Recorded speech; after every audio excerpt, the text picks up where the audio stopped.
Hey, what's up everyone? Adam here with brahwegotthis, and today we have an exciting and very fun build for you. The very first healer build of the channel. This is my Detonation Warden Healer Build. This build is going to give you and your teammates some insane heals, a ridiculous amount of buffs, and also explode things for solid amounts of damage as a healer. Not to mention, when you use a healing AoE skill with this build, you're going to simultaneously damage the enemy as well. This will be a very easy build to use, and so with this build I'm going to give multiple setups, whether you're a beginner, intermediate, or a advanced or veteran player. Real quick, I want to give a shout out to all the patrons. Thank you so much for all the support. If you'd like to become a patron, check out the link below in the description. Also, if you want to watch me play live, I stream on twitch.tv/brahwegotthis, and you can check out our Discord. All the links below are in the description. And lastly, if you want to check out our website at brahwegotthis.com, we have a lot of helpful information and guides there as well. But I'm really excited for this build because this is seriously something that I've been wanting to make for a couple weeks now, but I've always wanted this set to be in the game, or a set like this, and I haven't had a healer build here in the channel, so I am extremely excited for this build and extremely excited to show you what you've got with this. And just like all my other build videos, if you want to skip ahead, there will be timestamps in the description, but do that at your own discretion just because there are important aspects to each section. So you don't want to miss those. So I encourage you to watch each one, but if you would like to, it is in the description below. This is a warden class, and wardens are all around just amazing healers for beginners, veterans, returning players, you name it. They're just amazing because they have great passives, they have great skills, and they really can set you up to be a great healer. So we are going to be a Breton race just because it's one of my favorite races for Magicka classes. I love the passives for the Breton. It is absolutely fantastic. And we have 36.3k max Magicka, 21.4k max health, 16.9k max stamina. We have 2,237 Magicka recovery, and that will go up a little bit as well because this is unbuffed right now. And 64 points into Magicka. We are running the Atronach Mundus stone to increase our Magicka recovery, and we are using Lonfin pasty with melon sauce as our buff food. So that's our stats, Mundus, food, and race. Let's go ahead and get into the skills and the passives. Okay, so on our front bar here, I've never really done a healer build, like I said, on YouTube, so you guys are going to hear my insight on these skills and how I have the bar set up as a healer. But healing in ESO is very, very fun and rewarding, and I like to make it a fun experience just so you aren't just like sitting there healing and buffing. So with this front bar, we're running a resto staff. The first skill is healing springs. This is a pretty standard healing skill. This is an AoE, and it is going to heal your allies in the area for 1,449 health every 1 second, and you restore 30 Magicka every time you heal an ally or yourself in there. So that is something that's really nice for Magicka characters. It's really nice for you as well to help your sustain. The second skill is one of my favorite healing skills in the whole game, and this is radiating regeneration. This is something that I love to run on all of my healers. The reason being is this skill is honestly just for pug dungeons. This is for anyone that may not stack up perfectly, because let's be honest, y'all, if you've played healer before, people do not stack up for you. And so this is perfect for this, because what this does, especially in dungeons, this is going to heal you or up to 3 nearby allies for 22,482 health over 10 seconds. So if your allies are spread out and you can't reach them with like a single target heal or an AoE, this skill will spread to 3 allies, and it is fantastic. So I highly recommend it to have on any healer build. The next skill is Enchanted Growth. By the way, Radiating Regeneration is in the resto line, so you can check it out right here. Enchanted Growth. Enchanted Growth is in your green balance line. This is a conal heal, and this is sort of like a burst heal. So what this does is this will put mushrooms in front of you, healing you and your allies for 8,151 health. This is a huge burst heal, and any target healed will gain minor intellect, minor endurance, increasing their Magicka and stamina recovery by 15% for 20 seconds. This is a fantastic buff. So like I told you, When I told you we would get insane buffs, this build is going to give you and your teammates a ton of minor and major buffs. This is one of them right here. Minor intellect and minor endurance is going to help your DPS and your tanks with their sustain so much. It's going to increase their recovery by 15% for 20 seconds. It's going to be a fantastic skill for your team. The next skill is the bread and butter of the healer, and that is combat prayer. This is a burst heal as well, and it is an area of effect heal. As you see up there, it says target area, and the area is 20 by 8 meters. It lasts 8 seconds. What's going to happen is you're going to heal for 6,571 health, you and your allies in front of you. This will also grant minor berserk and minor resolve, increasing you and your allies' damage done by 5%, and physical resistance and spell resistance by 2974 for 8 seconds. The minor berserk is insane for this. This is why you use this, as well as the minor resolve. This is something you want to have up almost 100% of the time, basically 100% of the time, but it's, if you can keep this up 100% of the time. The problem is, again, ideally it doesn't always happen to where your DPS will stack up for you with this. So you might have to use it twice, but if you can hit both of them, that's great, because when you use it, it just goes in front of you in a path. So you just want to make sure that you can hit and have this up all the time if possible, because it is a really, really good skill. This is also in the resto line. Next skill is budding seeds. This is in the green balance line. What budding seeds does is you will summon a field of flowers, which blooms after 6 seconds, healing you and your allies in the area for 11,838 health. While the field grows, you and your allies are healed for 1,484 health every 1 second. So you heal for over 8k health for 6 seconds roughly, and then you hit that big burst heal afterwards. You can activate this ability again to cause it to instantly bloom. So that's just something that you can do if you want it to be immediate. An ally within the field can activate the Harvest Synergy, healing for 12,096 health over 5 seconds. This is one of the best synergies that the Warden provides.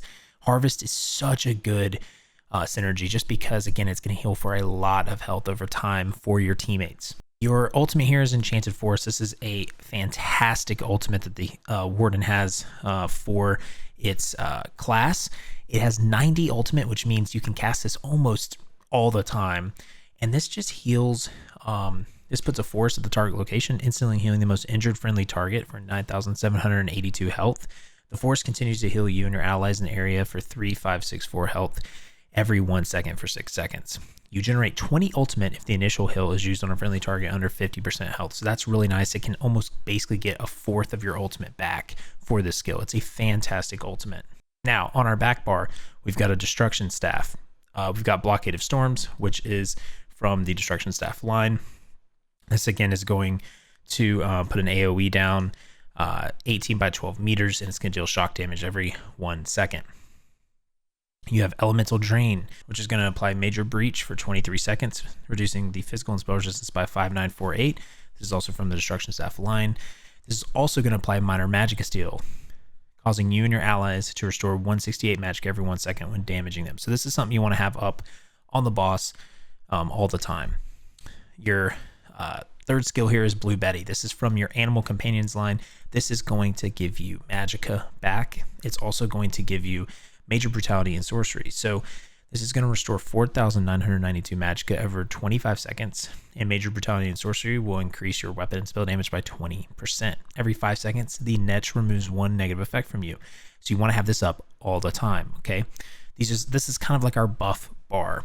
Our fourth skill here is Energy Orb. This is for sending out resources for your teammates, and this is also going to heal, and it's going to be an area heal. So put out an orb, it will heal for 1625 health every 1 second to you and nearby allies, and they can get the Healing Combustion Synergy.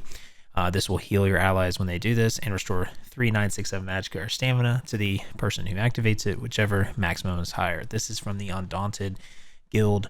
This is a great skill to have for a healer. You want this. This will help with resources for your tank and your DPSs. Last skill on this bar is Lotus Blossom. This is from Green Balance.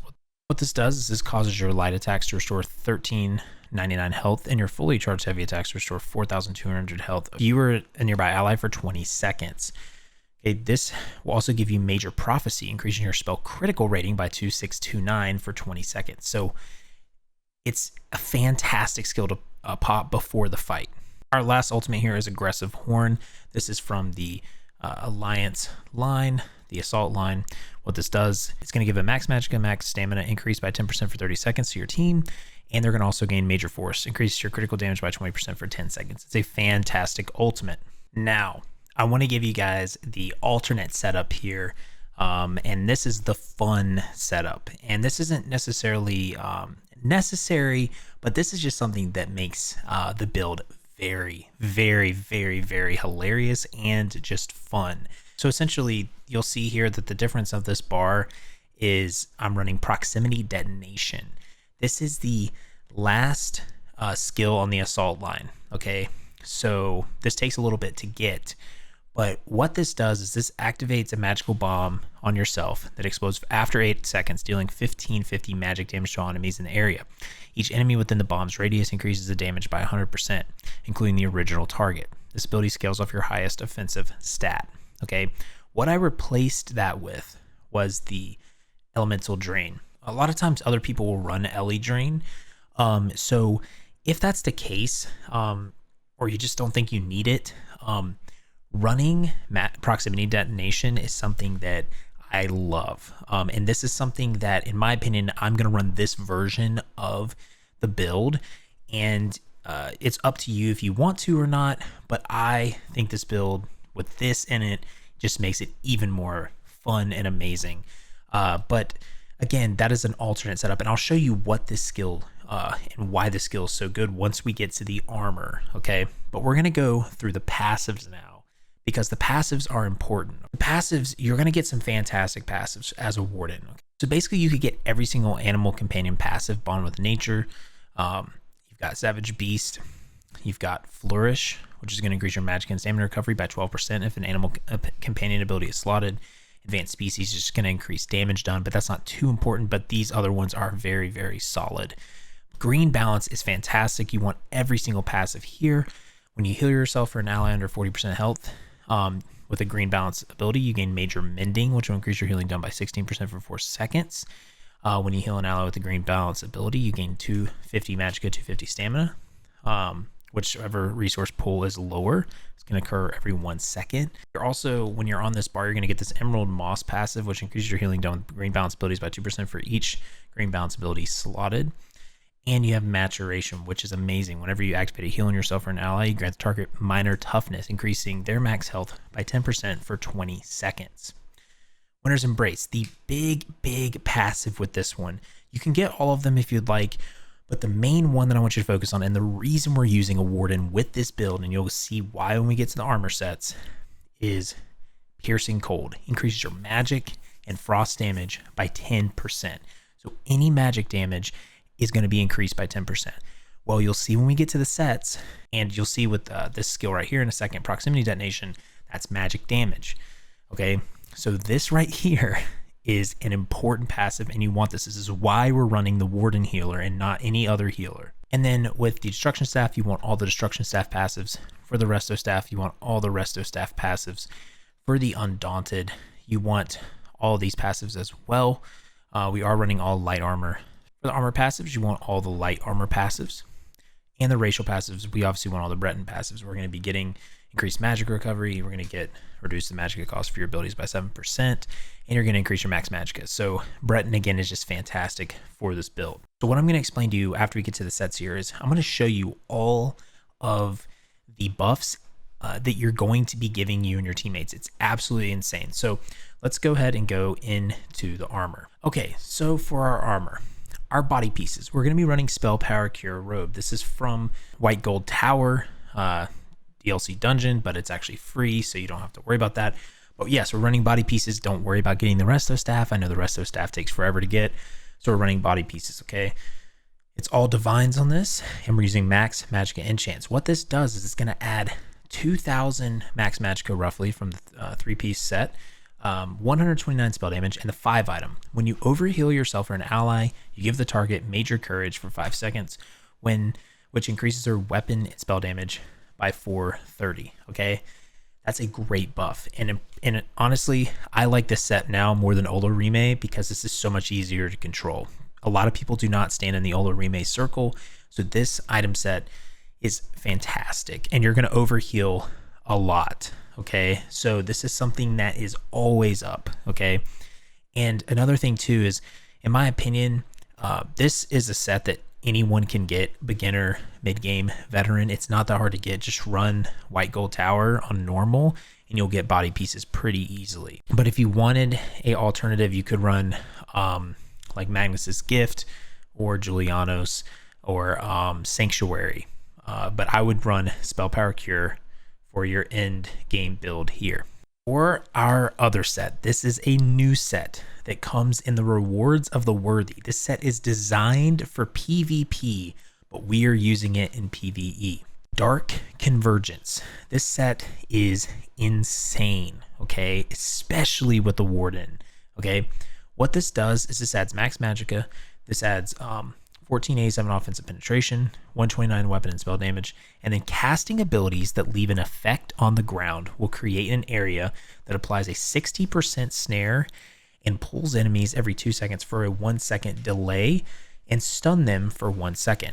After 4 seconds, the area deals 6324 magic damage to all enemies in the area and 12,648 magic damage to enemies within 3 meters of the center, increasing by 10% for each target. This effect can occur once every 15 seconds and scales off the higher of your weapon or spell damage. So, as you can see, this set is the reason we're running a Warden, because we get an increased damage of 10% to magic damage, okay? So the more enemies that there are, the more damage this is going to do. The thing that I love about this set is the fact that it pulls enemies to an area and it stuns them, okay? This is, again, designed for PvP. I think I'm using this in PvE because this is a fun set, okay? Like, that means that basically any skill that puts an effect on the ground is going to proc this, okay? So that means that if you put a healing springs on the ground, it procs this, okay? And after 4 seconds, it explodes and does a crap ton of damage, depending on how many targets are there. But how amazing that is that what it does for your teammates as well, and your tank, if your tank is struggling to stun or pull enemies, is you can lay a heal down, like healing springs, and it will pull enemies in the area for your tank and pull them in there for your DPS. So it groups up enemies for your team, so it helps your team out. But I just love it because it's something that, again, you can heal your team while also doing damage. I love that about this build and about this set.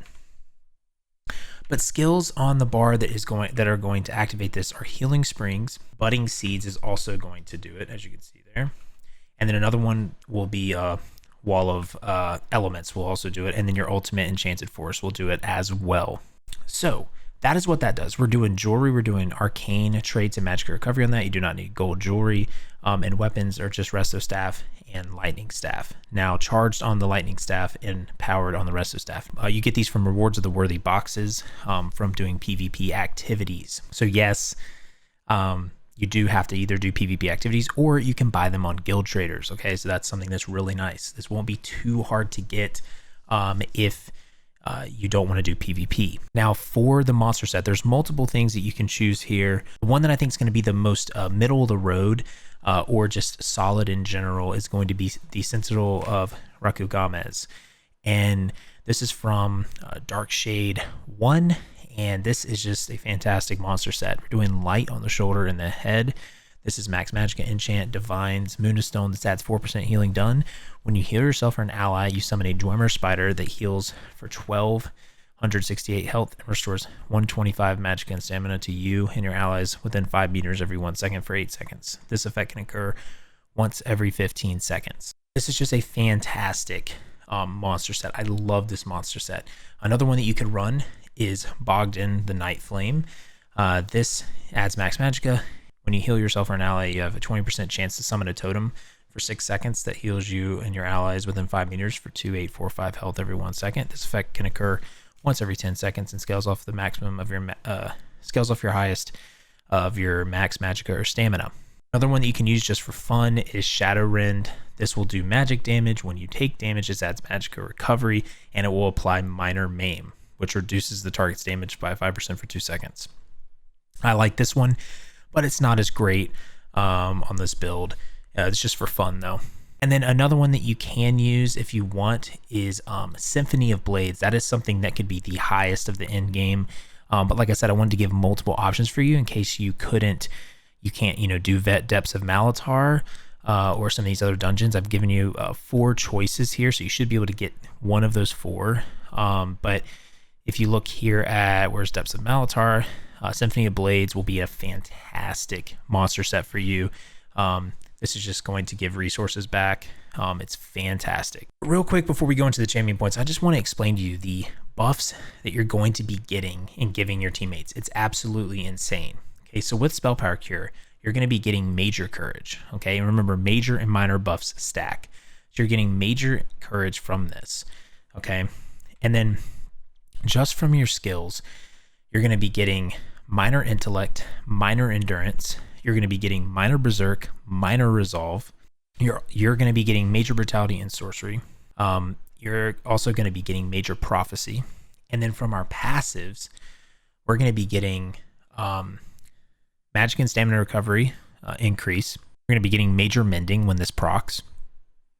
We're going to be getting Minor Toughness when that procs. And so those are just some of the buffs that you're going to be getting. It's something that you're basically just like a buff machine. So that's why, again, the Warden is so fantastic. Now let's go over the champion points, and then I'm going to kind of show you guys what you can do with the rotation, or how to kind of go about this build. So for the champion points, we're actually doing a little bit different, just because, again, we're speccing into magicka recovery a lot. So go 20 here into precision, 20 here, Tireless Discipline, 20 into Eldritch Insight. Then we're going 50 into Fighting Finesse. Okay, increase your critical damage, critical healing done by 2% per stage. We're going 20 into Blessed, and then something else we're doing Enlivening Overflow. Overhealing yourself or an ally grants some health, magic, and stamina recovery equal to 0.5% of your max magicka up to a cap of 150 for 6 seconds. This can occur once every 12 seconds. So once we overheal, something we're doing a lot with Spell Power Cure, you're going to get even more magicka, health, and stamina recovery. So that is fantastic. We're also getting Hope Infusion. Healing yourself or an ally under 50% grants them minor heroism. This is another buff you're getting for 1 second for every 300 magic recovery you have. This effect can occur once every 10 seconds per target. Okay, so that is 8 seconds of minor heroism every time you heal yourself or an ally under 50% health, because our magic recovery is so high. We're also going Soothing Tide. Increases healing done by area of effect heals by 2%. So we got 10% healing done with that. So we're not going into these. You can spec into these if you'd like, but I like speccing into what I have here. For fitness, okay, 15 to Fortified, 15 to Rejuvenation. And then the most other notable ones are these right here. We're going 15 to Mystic Tenacity. We're going 15 to Sustained by Suffering. Increase your health, magicka, stamina recovery by 30 per stage while under the effects of a negative effect. So that is a fantastic one for this build. We're also going 50 into Survival Instincts. Green is totally up to you. Okay, so I kind of just want to show you guys what you want to do as a healer. Healers don't have rotations, but I'll just give you guys an idea of what you can kind of do with this build. So when you first go into a fight, you got Elemental Drain on your bar. You can use that on a boss or an enemy, but we're not using that on this version. So you would want to use your Betty. You would want to use your Lotus Bloom. And then after that, you want to use your Wall of Elements. Okay, that procs our set there. And after that, you can switch bars. You want to put your Combat Prayer out for your team. You want to have this up at 100% of the time. And then after that, as a healer, it's honestly really, really reactive. Okay, you can put your Healing Springs down. Again, you're going to want to overheal, so you can want to constantly have heals going, but you don't want to just like spam your skills. So your skills you really want to pay attention to, though, are your burst heals, if things get in a bind, your Combat Prayer, and then you want to make sure you're throwing out your orbs every so often so your teammates can get resources back. Whenever your Betty is out, you want to put it back up. Same with your Flower here. And then make sure your Combat Prayer. So between those 3 skills, you want to have up all the time, especially your Combat Prayer. But something I'm going to show you. So what you can do is you can use your Betty, your flower, and then hit your detonation, wait like a couple seconds, use your healing springs, run into the mob, and then they're both gonna explode at the same time, and you're gonna hit insane numbers on the target. So I'll show that one more time. So we got Betty, flower, detonation, and we're gonna use healing springs. We're gonna run in, and you see right there 2.486 mil damage. Now obviously there are 36 target dummies here, so the more targets, the more damage you're gonna do with proximity detonation and with your dark convergence item set. But the cool thing about that is if you lay your healing springs down and the enemies get pulled to that center, you can run in and you can detonate your proximity detonation as well. And you're getting that buff, that 10% buff of magic damage from both of those things, the item set and the skill. It's a very, very fun thing to do as a healer, because you're going to be getting healed so much that you have a heal over time in that area. So if you take damage, it's going to be okay. It's a very, very fun thing to do as a healer, in my opinion. And if you had 36 enemies, 2.486 mil damage from those two skills right there. Just absolutely insane. So let's go over the fashion, and then we're going to close here for the build. So for the fashion, we have got Wayward Guardian everything. We've got Void Pitch Dye, where you see the black here. We've got Julianus White, where you see the white. And we have Wayward Guardian staves. Our skin is Void Pathosis. So this is our fashion. But that's going to wrap up the build, you all. Thank you so much for watching. I really do hope that you did like it. Again, this is a fun, easy use healer build, and it's something that, again, that Wardens just really, really excel out. This is a build that I've been wanting to make for such a long time, and they finally released a set to where I could actually make this build. If you guys like this, make sure to let me know down in the comment section below. Tell me what you think about it. If you did like the video, make sure to like, subscribe, heavy attack that bell icon to stay up to date on all the content in the channel. But I just want to get your feedback as well on this build. This is something, again, that beginners, veteran players, returning players, middle of the road players can use. Warden healers are fantastic choices for healers, and I gave you other options that you can use for the build if you want to. But I think this build is very fun, and I hope you all will find it fun as well. But remember, if you want to come watch me play live, stream on twitch.tv/brahwegotthis. You can also come by our Discord. All the links there are in the description. You can check out our Twitter at brahwegotthis, and you can check out our website at brahwegotthis.com, where we have builds and guides up there as well. But until next time, y'all, just remember to have faith, be great, and I'll see you on ESO.